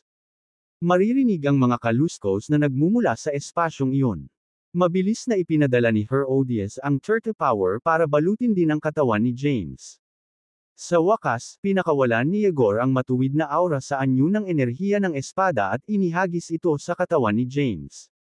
Isang malakas na kalansing ang maririnig habang ang kanyang sword energy ay tumama sa ultimate golden body. Gayunpaman, ang pag-atake ay hindi man lang nag-iwan ng gasgas sa katawan ni James. Hindi ito gumagana. Sigaw ni Yegor. Gamitin mo ito. Inihagis ni Clayton ang isang punyal sa direksyon ni Yegor. Ang Holbjorn. Bulalas ni Yegor habang nasalo ang punyal sa kanyang kamay. Meron ka nito. Hinigpitan ni Yegor ang hawak sa hawakan at itinapat ang matuwid na aura sa sandata. Pagkatapos, ibinato niya ng malakas ang punyal sa katawan ni James. Sa pagkakataong ito, isang butas ang ginawa sa balat ni James habang ang punyal ay tumusok sa kanyang katawan. Agad na ginawa ni Yegor ang kanyang kakayahan at inilipat ang lahat ng mahahalagang organo na inihanda niya sa katawan ni James. Nagkaroon ng ethereal na kapaligiran sa bulwagan dahil ito ay ganap na puno ng matuwid na aura. Kasabay nito, si James, na ang katawan ay nakahawak ng paalang sa hangin, ay itinulak sa isang tuwid na posisyon ng matuwid na aura. Pagkatapos, nagsimula siyang umikot ng dahan-dahan sa gitna ng hangin. Kailangan ko ng tulong mo. Sinulyapan ni Yegor sina Herodias at Clayton. Aabutin ako ng hindi bababa sa 2 entrepok kung gagawin ko ito ng mag-isa. Si Clayton at Herodias ay mabilis na nagpakawala ng kanilang mga kapangyarihan at sumama kay Yegor sa paglikha ng mga meridian sa katawan ni James. Walang maraming mga nauna sa kasaysayan ng Genesis Worlds kung saan tatlong nakatataas na mga magsasaka ang nagtulungan tulad nito. Ang prosesong ito ng muling paglikha ng mga meridian upang i-connecta ang mga mahahalagang organo ni James ay nagpatuloy sa 2 entrepok. Nang sa wakas ay tapos na sila, nakita nilang dahan-daang iminulat ni James ang kanyang mga mata. Bagamat nababalot ng matuwid na aura, kumikinang ang mga mata ni James ng nakakatakot at pulang ilaw. Bilang karagdagan, siya ay tila labis na galit at disoriented. Ay hindi pa namin naipasok ang mga fragment ng kaluluwa sa kanyang katawan. Samantala, mabilis na umikot si James at sinubukang kumawala sa formation. Sumirit siya at pinandilatan si Yegor at ang iba pa. Sa sandaling ito, si James ay walang iba kundi isang walang kaluluwa, walang emosyon na halimaw na hindi nakakaramdam ng anumang sakit. Ipasok ang mga fragment ng kaluluwa sa kanyang katawan ngayon, kung gayon. Sinigawan ni Herodias si Yegor. Kailangan muna natin siyang hawakan. Napabuntong hininga si Yegor. Tapos na kung sisirain niya ang mga pira-piraso ng kaluluwa bago ko maipasok sa katawan niya. Kailangan nating maging mas maingat para sa hakbang na ito. Gagawin ko. Iniabot ni Clayton ang kanyang mga braso at pinakawalan ng Silver Star Power, ang kapangyarihan ng apat na simbolo. Sa isang flash, ang apat na mythical beast ay nagkatawang tao sa paligid ng super formation at nagsimulang umikot sa paligid nito. Isang malakas na puwersa ang nilikha ng mga hayop. Sa kasamaang palad, ang baliw na si James ay tila hindi naapektuhan kahit kaunti. Malaya pa rin siyang gumagalaw sa loob ng super formation. Si Igor, Herodias, at Clayton ay naubusan ng mga ideya kung ano ang gagawin sa puntong iyon. Biglang, isang sinag ng liwanag ang bumaba mula sa langit at sumilay kay James. Ang tahimik at ethereal na liwanag ay tila nakakapagpakalma kay James. Mukhang nasiyahan si James sa liwanag na iyon habang dahan-dahan siyang nakaupo. Nagtaas ng tingin ang tatlong magsasaka sa lupa. Nakita nila ang dalawang makalangit na landas, bawat isa ay nagmumula sa isang sagradong liwanag, na lumitaw sa ibaba ng 30 Grand Formation. Ang dalawang heavenly paths, isang lalaki at isang babae, ay pinakawalan ng heavenly path power at pinainit ang buong espasyo. Ang banayad na landas sa langit. Bahagyang kumunat ang noo ni Igor. Sino ang ibang landas sa langit? Siya ang Livius Heavenly Path. Sinabi ni Herodias, sino ang nakakaalam na alam ni Santiago ang dalawang landas na ito sa langit? Handa pa silang tulungan si James kahit na ito ay lumalabag sa batas ng Tai Chi. Sa sandaling iyon, isang gintong pattern na hugis daga ang lumitaw sa itaas ng ulo ni James at umikot ng mabagal. Kasama ng dalisay na Heavenly Path Power, naging mas kalmado si James. Yegor, bilis! Ibinalik ni Clayton ang kanyang atensyon sa kanilang pinakamalaking prioridad ngayon, na isinasama ang mga fragment ng kaluluwa sa katawan ni James. Habang nanatiling tahimik si James, isa-isang itinapon ni Igor ang 7 kaluluwa sa ulo ni James. Nanlaki ang mga mata ni James nang magsanib ang mga pira-piraso ng kaluluwa sa kanyang katawan. Lumiwanag si Quasar Light sa kanyang orbs. Tapos parang naging bayulente na naman si James. Sabay-sabay, muling inihagis ng dalawang heavenly paths ang kanilang kapangyarihan kay James para pigilan siya. Mabilis na sinamantala ni Igor ang pagkakataon at inihagis ang isa pang 3 piraso ng kaluluwa sa ulo ni James. Nang matapos ito, nagsimulang maglabas si James ng nakakasilaw na itim at puting liwanag mula sa kanyang katawan. Habang kumakalat ang mga ilaw sa kanyang paligid, nabasag nila ang Heavenly Path Power at ang Silver Star Power na pumipigil kay James. Sumigaw si Igor para alertuhan ang iba, kailangan nating palakasin ang formation. Kung hindi, makakatakas siya rito. Si Clayton ang unang kumilos habang itinaas niya ang dalawang kamay at itinapat ang kanyang kapangyarihan patungo sa pormasayon na nakalagay sa paligid ni James. Agad na inihagis ni Herodias ang kapangyarihang turtle patungo sa pormasayon din. Sandaling bumalot ang itim at puting ilaw sa katawan ni James habang mabilis itong umikot sa himpapawid. Biglang umagos ang malisyosong enerhiya sa katawan ni James. Sa loob ng ilang segundo, ang enerhiya ay nagbago sa isang purplish red light at nilamon ang itim at puting mga ilaw. Maya-maya ay kumikinang si James na may pulang ilaw mula ulo hanggang paa. Maging ang kulay ng kanyang buhok ay naging isang nakakatakot na lilam ng pula. Shit! Nakakaranas siya ng demonization. Bulalas ni Igor. Anong gagawin natin ngayon? Nag-aalalang tanong ni Herodias. Wala tayong magagawa. Sinabi ni Igor na may pagbibitiw, maaari lamang tayong manood at maghintay ngayon. Demonisasyon. Nagsalubong ang kilay ni Clayton. Hindi ba yan ang indikasyon ng pagkakaroon ng pure yang body? Kung nabigo ang isang tao na patatagin ang pure yang body, ang tao ay maaaring magdusa ng demonization ng walang tulong ng yin energy. Parang nabalisa si Igor habang nagpatuloy, sa pinakamagandang senaryo, mawawala ng kontrol si James at masisira ang lahat sa kanyang landas. Sa pinakamasamang kaso, ang kanyang katawan ay sasabog dahil sa labis na pure yang energy. Tinanong ni Clayton, paano kung mayroon tayong tulong ng gobernador ng yin? Tama. Ang gobernador ng yin. Tumango si Igor. Papuntahin natin siya dito. Si Clayton ay gumawa ng isang dambuhalang kamay na umabot sa langit. Gayunpaman, bago pa makaalis ang kamay sa lugar ng mga sagradong ilaw, sinira ng Light Heavenly Path ang kamay ng isang putok. Sisiga na sana si Clayton sa ginang nang makitang bumaba mula sa langit. Ang liwanag na landas sa langit ay pumasok sa super formation at huminto sa harap ni James. Lahat muna kayo umalis. Ikinaway ng Light Heavenly Path ang kanyang kamay at pinalibutan si James at ang kanyang sarili ng makapal na layer ng Heavenly Path power. Nang marinig ang kanyang mga salita, lumabas sa bulwagan sina Herodias, Yegor, at Clayton. Pagkatapos, nagtayo sila ng isa pang porma sayon sa paligid ng gusali. Ang Light Heavenly Path ay may relasyon kay James dati. Kumunot ang noo ni Herodias. Gayunpaman, siya ay naging banayad na landas sa langit at nawala ang lahat ng mortal na emosyon at pagnanasa. Kaya naman, hindi siya tuluyang nawala ng emosyon. Tumingin si Yegor kina Clayton at Herodias. Ang banayad na landas sa langit ay ang priestess ng Timaeus noong nakaraan. Nasaksihan ni Tai kung gaano nila kamahal ang isa't isa. Kahit na ang batas ng Tai Chi ay hindi kayang burahin ang nararamdaman niya para sa kanya. Bahagyang pinitik ni Herodias ang kanyang ilong. Medyo nag-aalinlangan din ako. Natahimik sina Herodias at Clayton sa kanyang sagot. Maya-maya lang ay narinig na nila ang sigaw ng isang ginang na nagmumula sa loob ng bulwagan. Boses iyon ng Light Heavenly Path. Ay hindi. Nagmamadaling tinungo ni Herodias ang pasukan ng bulwagan, ngunit mabilis na hamarang si Yegor. Sinigawan siya ni Herodias, ano ang ginagawa mo?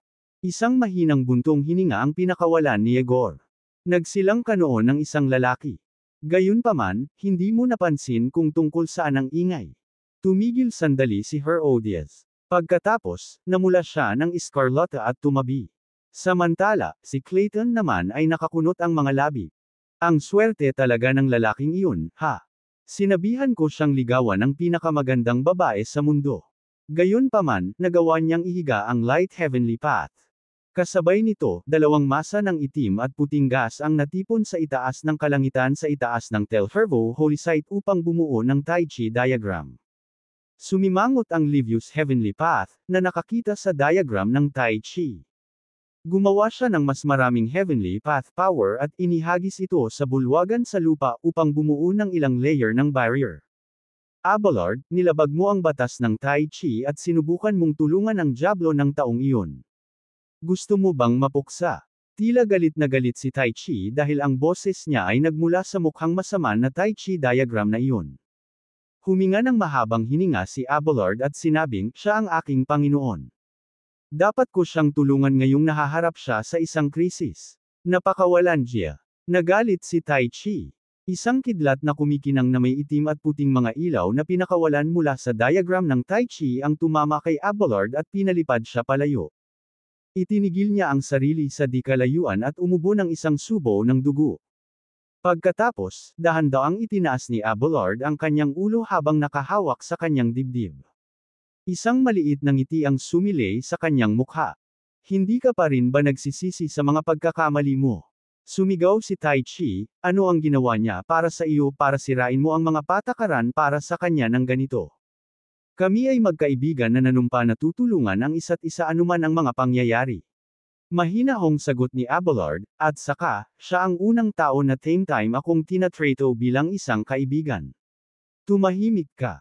Isa pang kidlat ang tumama kay Abelard at napaluhod ito. Mas maraming dugo ang inilabas ni Abelard sa pagkakataong ito. Gayunpaman, itinulak niya ang kanyang sarili sa kanyang mga paa. Lumuhod. Naghulog si Tai Chi ng isa pang tatlong kidlat upang pilitin si Abelard na lumuhod. Pagkatapos, kinuwelyuhan niya ang Elemental Lightning Cloud para panatilihin siya sa ganoong posisyon. Gayunpaman, nagpakatatag si Abelard at unti-unting itinaas ang kanyang ulo. Sinabi ni Tai Chi, maraming pabor ang ipinakita ko sa iyo. Sa loob lamang ng ilang entrepok, na-promote na kita mula sa Petit Heavenly Path hanggang sa Great Heavenly Path. Nirerango ka pa sa ikawalong pinakamahusay na landas sa langit mula sa 81 dakilang landas sa langit. Hindi mabilang na mga nilalang ang nagnanais na magkaroon ng iyong swerte at pagkakataon. Gayunpaman, ito ay kung paano mo ginagantihan ang aking kabaitan. Sa gitna ng sigaw ni Tai Chi, inangat ni Abelard ang kanyang tingin at tumitig sa malayo. Totoong binigyan siya ng Tai Chi ng malaking promosyon noong wala pang 10 entrepop mula nang maging Petit Heavenly Path si Abelard. Gayunpaman, kadalasan ay dahil nagawa ni Abelard ang kanyang mga tungkulin ng maayos. Siya ay sumunod sa batas ng Tai Chi at nagtagumpay sa paglikha ng maraming Tai Chi spaces. Gayunpaman, hindi nagtagal ay napagtanto ni Abelard ang isang bagay na nakakagulat pagkatapos na ma-promote sa isa sa mga Great Heavenly Paths. Para makaganti siya kay James, inutusan ni Tai Chi ang lahat ng 81 Great Heavenly Paths na lipulin ang lahat ng tao na nabubuhay sa ilalim ng kanilang pamamahala. Pinahintulutan pa niya silang gumamit ng anumang paraan upang maiwasan ang pag-level up ng mga tao. Ito ay dahil ang kanyang Panginoon, isang tao, ang unang tao na tinatrato siya ng may katapatan. Pumayag si Abelard na sumama sa kanya sa kabila ng panganib na lumabag sa batas ng Tai Chi. Gayunpaman, nahuli sila ni Tai Chi. Mabilis na nagpasya si Abelard na pigilin ang Tai Chi kahit na ito ay magbuwis ng kanyang buhay. Kailangan niyang bumili ng sapat na oras para sa Light Heavenly Path para tulungan si James na malampasan ito. Sari-saring ideya ang pumasok sa isip ni Abelard sa loob ng maikling ilang segundo. Tapos, ngumiti siya ng bahagya. Masasabi mo ba talaga na ang batas ng Tai Chi ay wasto? Nagtaas ng boses si Tai Chi nang marinig ang mga salitang iyon. Kahit ikaw ay nagdududa rin sa akin. Nakalimutan mo na ba kung sino ang nagbigay sa iyo ng status mo ngayon? Ngayong naging ganito ang mga bagay, sasabihin ko na sa iyo ang totoo. Tahimik na pagpapatuloy ni Abelard, hindi ko piniling maging landas sa langit dahil itinuturing ito ng lahat bilang isang pangarap na posisyon. Wala rin akong interes sa pamamahala sa isang tiyak na espasyo at sa mga taong naninirahan dito. Piliin kong gawin ito dahil alam kong ang Heavenly Path Power ay magiging kapakipakinabang sa aking Panginoon. Naniniwala akong matutulungan ko balang araw ang aking Panginoon sa pamamagitan ng pagpiling ito. Sa katotohanan, nangyari ito ng eksakto tulad ng hula ko. Kahit anong sabihin o gawin mo sa akin, hindi magbabago ang isip ko. Sa puso ko, isang tao lang ang kinikilala ko bilang master ko, at iyon ay si James. Nagpakita siya ng respeto sa akin. Tinuruan niya ako ng kahulugan ng pagkakaibigan. Higit sa lahat, ipinaunawa niya sa akin kung ano ang ibig sabihin ng pagiging matuwid at kagalang-galang na tao. Napakabaliw. Sumigaw si Tai Chi, so, ginagamit mo ang tiwala ko sa lahat ng oras na ito. Hindi yun ganap na totoo.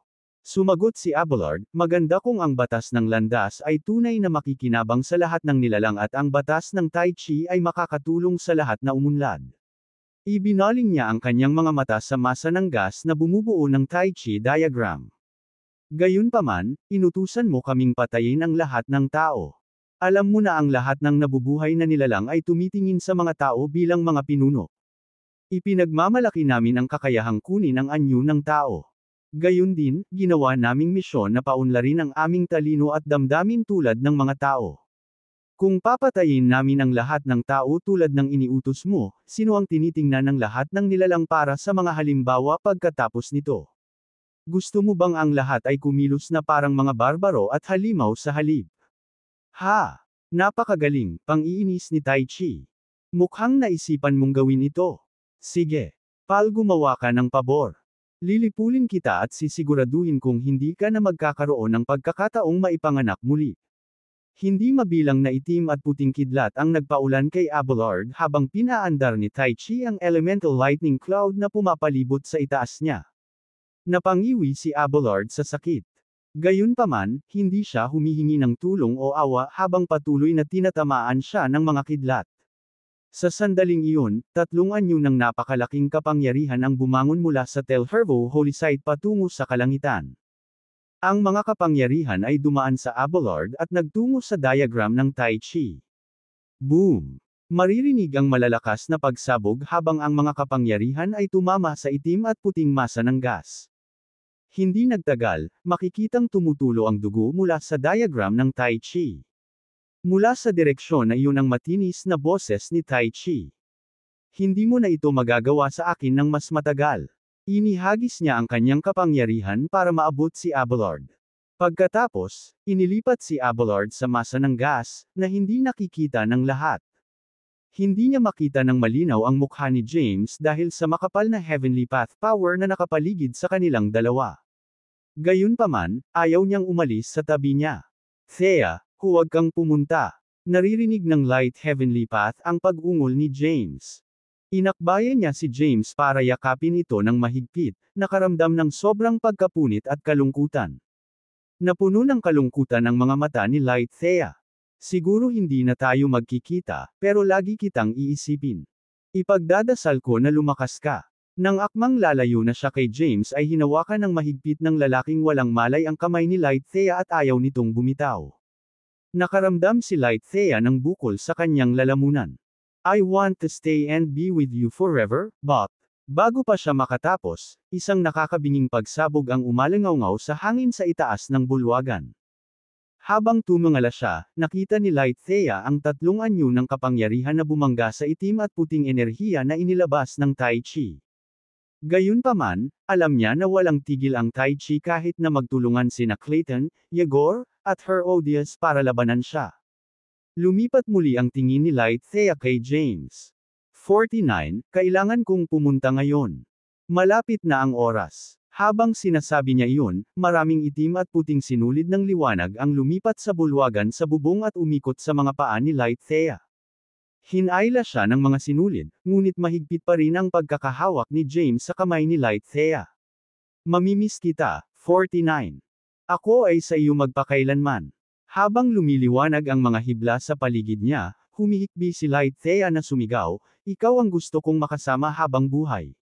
Nawala siya sa susunod na sandali habang ang mga itim at puting sinulid ay kumikinang na may nakakasilaw na liwanag at unti-unting nawala. Kasabay nito, nawala rin ang Heavenly Path power sa paligid ni James. Samantala, ang Ultimate Golden Body ni James ay kumikinang na may itim at puting liwanag. Isang bilog ng purplish red halo ang makikita sa paligid niya. Nagpakitang demonyo si James habang umiihip ang hangin sa kanyang pulang buhok. Si Clayton ay nagmamadaling pumasok sa bulwagan sa oras na iyon.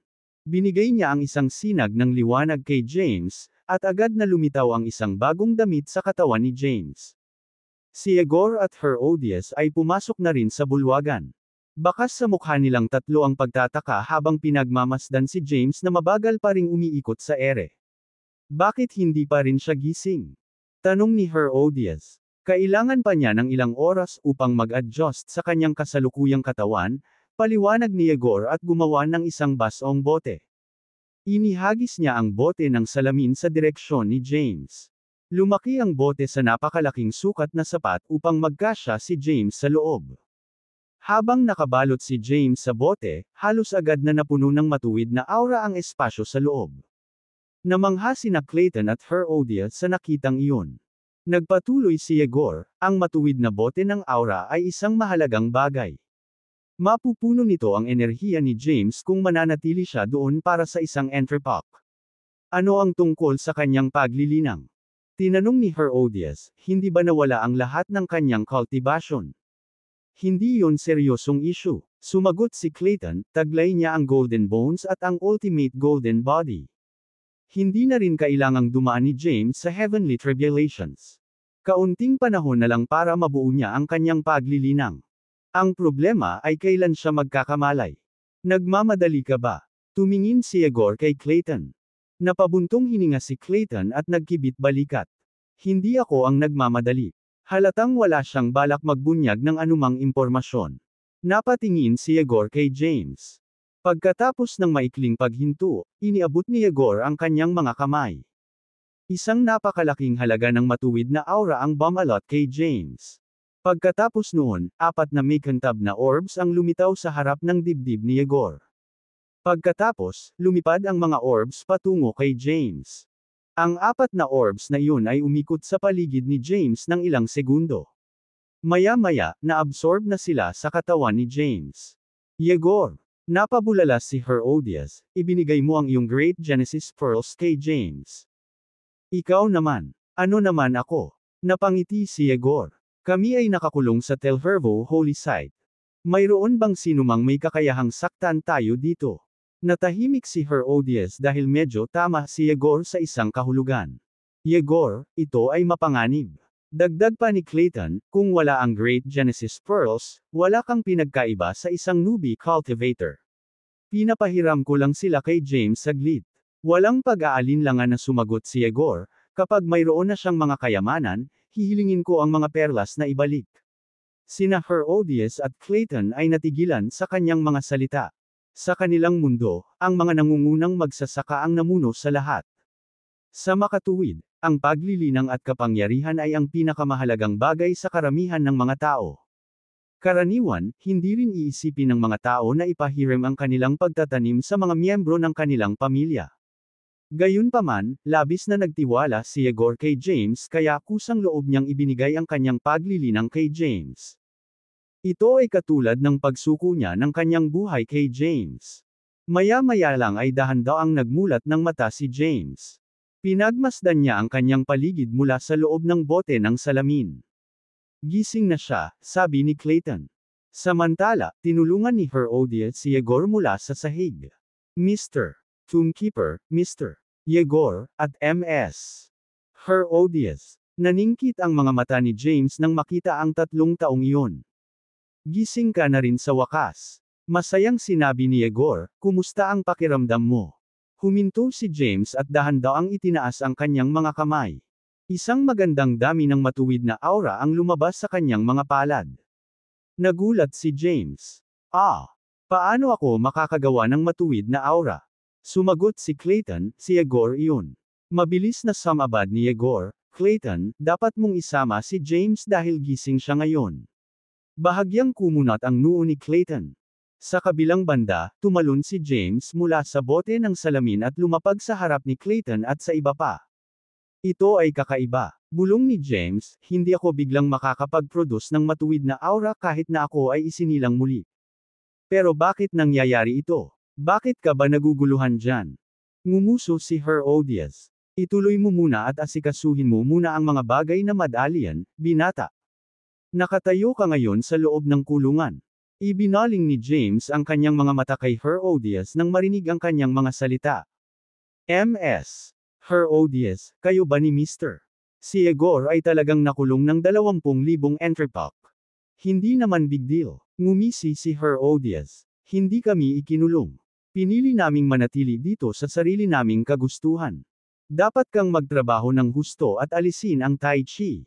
Pagkatapos, makakaalis na tayo sa lugar na ito. Nagsalubong ang kilay ni James. Pwede ba talaga kayong umalis pagkatapos kong patayin si Tai Chi? You should leave now, James. Pinutol na naman siya ni Yegor. Magagawa mong paunlarin at palagwin ang iyong potensyal kung susundin mo si Clayton. Nakapag-ayos na rin ako ng maayos para sa mga anak mo. Saglit na napako ang tingin ni James kay Yegor. Lalong lumalim ang kunot ng kanyang noo. Mr. 2/3. Ngumisi siya. Ako ay isang bilanggo ngayon. Bakit ko kakailanganin ang aking paglilinang? Hindi yun iyon. Umiling si James. Nararamdaman ko ang 4 na dakilang perlas sa aking katawan. Nanlaki ang mata ni James. Mr. Walang sino man ang maaaring lokohin siya sa puntong ito. Tama si Clayton. Tumango si Herodias. Si James ay mas matalino at mas mapagmasid kaysa sa sinuman sa atin ngayon. Bakit mo ginawa yun? Nag-aalalang tanong ni James. Maaaring nawala ang aking cultivation, ngunit ako ay walang hanggan mula sa heavenly tribulations mula nang matalo ko ang Tai Chi. Sandali lang hanggang sa maibalik ko ang aking kapangyarihan. You didn't have to. Clayton interrupted him this time, gusto kanyang tulungang gumaling at gumising ng mas maaga para masundan mo ako sa isang lugar. Sa makatuwid, ipinahiram niya sa iyo ang kanyang paglilinang. Gayunpaman, nasa iyo kung gusto mong ibalik sa kanya ang paglilinang pagkatapos. Huminga ng malalim si James. Tapos, in-extend niya yung arms niya. Ginawa niya ang 3 Great Genesis Pearls sa kanyang harapan at inilipat ang mga ito patungo kay Yegor. James, anong ginagawa mo? Nagsalubong ang kilay ni Yegor. Kailangan ko lang manghiram ng isa para maging matatag ang kalagayan ko. Matigas na sabi ni James, I will remember how you've been so generous with me, Mr. Yegor. Pagbalik ko galing sa biyahe kasama si Mr. Clayton, babayaran ko ang iyong kabutihan bilang kapalit. Yumuko ng malalim si James kay Yegor. Sige. Nakangiting sinabi ni Yegor, alam kong hindi mo tatanggapin ang mga perlas na ito kahit anong pilit kong hikayatin ka. Nakuha ni Yegor ang 3 Great Genesis Pearls na iyon at nabawi kaagad ang 80% ng kanyang cultivation. Pagkatapos, ibinahagi ng 3 matatanda kay James ang tungkol sa kalagayan ng kanyang mga anak kamakailan. Tila natuwa si James nang marinig ang pag-unlad ng kanyang mga anak sa ilalim ng mga turo ng kanilang mga Panginoon. Gayunpaman, nakaramdam din siya ng sama ng loob dahil hindi na siya makapaggugol ng mas maraming oras sa kanila. Nagpasya si James na bumawi sa nawalang oras sa lalong madaling panahon. Pagkatapos, muling yumuko si James sa 3 matatandang iyon. Talagang gagantihan ko kayong lahat sa pagtulong sa akin na maipanganak muli. Naging magalang ka pagkatapos ipanganak muli. Tumawa si Yegor. Dapat umalis ka na ngayon. Hindi mo kayang mag-aksaya ng oras. Tumango si James at tumingin kay Clayton. Sa isang iglap, kinuha ni Clayton si James at nag-teleport. Nang makaalis ang dalawa, huminga ng malalim si Herodias. Bakit hindi mo sinabi sa kanya ang tungkol sa light heavenly path? Ang mawalay sa isang mahal sa buhay ay isang masakit na bagay. Patuloy ni Yegor, malapit na siyang makatanggap ng isang malaking pagkakataon, at kailangan niya ng positibong enerhiya. Ang pagpapalam sa kanya tungkol sa kanyang mga anak ay maaaring mabawasan ang kanyang pag-aalala.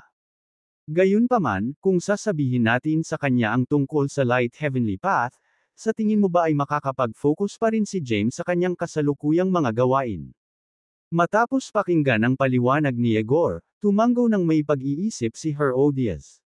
Pagkatapos, sinabi niya, bakit parang mas mahalaga ka kay James kaysa sa sarili mong anak? Mabilis na tumabi ng ilang hakbang si Yegor nang maramdaman niya ang pag-iinit ni Herodias sa isyung ito. Paano mo nasasabi yan? Ayaw mo ba kay James? Siyempre gusto ko siya. Ngumuso si Herodias. I even think of him as my own. Sa kabilang banda, malinaw na nagpapakita ka ng higit na pabor kay James.